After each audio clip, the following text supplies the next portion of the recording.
안녕하십니까, 필립입니다. 이번 영상은 매일경제 심희진 기자님의 중년 남성 건강 체크에 관한 기사입니다. 내용을 살펴보면 소변이 마려워서 화장실을 자주 들락거린다. 성욕이 줄었다. 머리숱이 줄어든다. 남자들은 이 중 한 가지만 해당돼도 자신감이 뚝 떨어집니다. 이 성욕 감소는 남성 호르몬인 테스토스테론이 줄어들면서 생기는 증상인데 50세가 넘으면 이런 증상들이 복합적으로 나타나면서 자신감을 잃게 되고 심리적으로 위축된다고 합니다. 테스토스테론은 남성의 생식 조직에 관여해서 정소와 전립선을 발달시키는 역할을 합니다.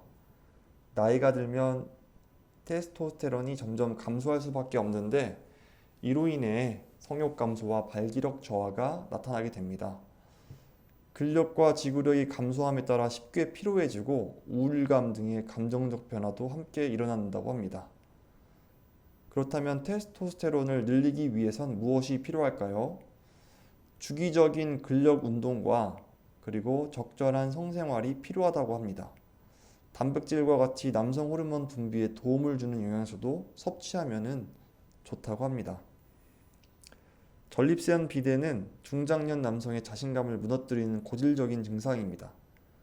우리나라 50대 남성의 50%, 그리고 60대 남성의 60%, 70대 남성의 70%가 전립선 비대를 겪고 있습니다. 원인은 DHT라고 하는 디하이드로 테스토테론, 이름이 어렵습니다. 이 DHD가 전립선의 크기를 크게 만드는 데 있습니다. 이 DHT는 테스토스테론이 5알파 환원 효소와 결합한 뒤 변환된 물질입니다. 이 전립선이 비대해지면 요도를 좁게 만들어서 소변을 볼 때 불편감을 느낄 수밖에 없습니다. 전립선 비대로 배뇨 문제가 시작되면 소변 줄기가 가늘어지고 소변을 봐도 시원하지가 않게 됩니다. 그리고 수시로 잠에서 깨기도 하기 때문에 생활에 큰 불편을 주게 됩니다. 또한 이 DHD는 탈모도 유발한다고 합니다. 모근세포를 약화시키고 모낭의 혈액순환을 저해해서 모발의 생명을 단축시키기 때문입니다. 전립선 비대와 남성형 탈모를 피하고 싶다면 DHT를 줄여야 합니다. 이것의 좋은 치료제로는 이 소팔메토 열매 추출물이 있다고 합니다. 이 소팔메토 열매 추출물은 성기능을 강화하는 테스토스테론을 늘리고 탈모와 전립선 비대를 유발하는 DHT를 줄이는데 효과적이라고 합니다. 인체 실험을 통해서 소팔메토 열매 추출물을 섭취한 그룹은 그렇지 않은 그룹에 비해서 테스토스테론이 유의미하게 증가하는 것으로 확인이 되었습니다. 또한 중장년 남성에 도움되는 영양소는 비오틴입니다. 이 비오틴은 비타민 B군의 일종인 비오틴인데 탄수화물, 지방, 단백질 대사에 필요한 기능성 원료라고 합니다. 남성 호르몬 분비, 신체 조직 강화, 혈구 생성, 피부 건강 증진, 체중 조절 등이 이 비오틴의 효능이라고 알려졌다고 합니다. 지금까지 매일경제의 심희진 기자님이 전해주신 중년 남성 건강 체크 관련한 기사 공유해 드렸습니다. 네, 두 번째 기사로 헬스조선의 폼룰러 제대로 쓰는 법에 관한 기사인데 살펴보겠습니다. 집에서 운동하는 홈트적이 늘면서 폼룰러를 사용하는 사람 또한 많아졌습니다.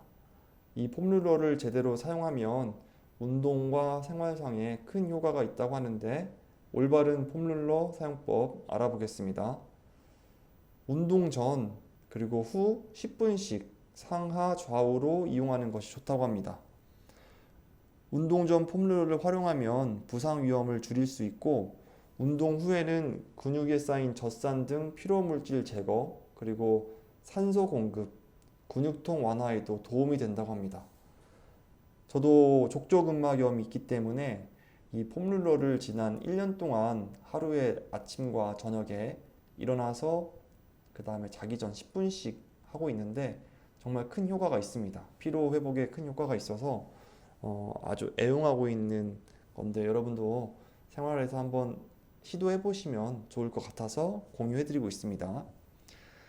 그리고 이 폼롤러를 장기적으로는 근육 긴장 완화, 유연성 향상, 관절 가동 범위 확대, 원활한 혈액순환 등과 같은 효과도 기대할 수 있습니다. 혈액순환이 원활해지면 산소와 영양분이 잘 전달되면서 근육도 발달할 수 있다고 하니 이보다 좋은 운동기구는 없는 것 같습니다. 폼롤러를 사용하실 때 단단한 정도하고 길이 등을 사용 확인을 먼저 하셔야 됩니다.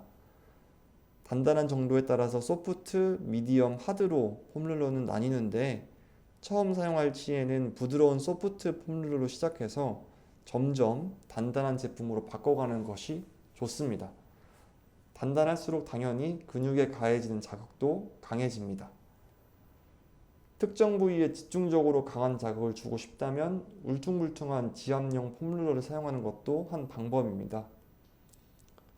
폼롤러 길이 또한 다양한데 긴 제품은 척추를 비롯한 모든 부위를 마사지, 스트레칭할 때 사용할 수 있고 중간 길이 그리고 짧은 길이도 필요한 용도에 맞춰서 사용하시면 좋겠습니다. 안전한 폼롤러를 사용해야 하기 때문에 지나치게 강한 자극을 가한다거나 멍이 든 경우에는 잠시 사용을 멈춰줘야 합니다. 강하게 문지르지 말고 다치기 쉬운 관절과 인대 등에는 사용하지 않도록 합니다. 그리고 피부가 민감한 정도에는 수건 등을 깔고 가볍게 문질러 주는 것이 좋다고 하고 호흡기 질환자나 심한 척추 질환자, 골다공증 환자, 허리 디스크 환자, 골절 환자 등은 폼롤러 사용을 피해야 한다고 하고 혹시 사용하고 싶으시면 좀 더 전문적인 조언이 들어보시고 사용하시는 게 좋다고 합니다. 지금까지 조선일보 전종보 기자님이 알려주시는 폼롤러 제대로 쓰는 법에 대한 기사였습니다. 긴 영상 시청해 주셔서 정말 감사드리고 다음에도 유용한 정보로 찾아뵙도록 하겠습니다. 감사합니다.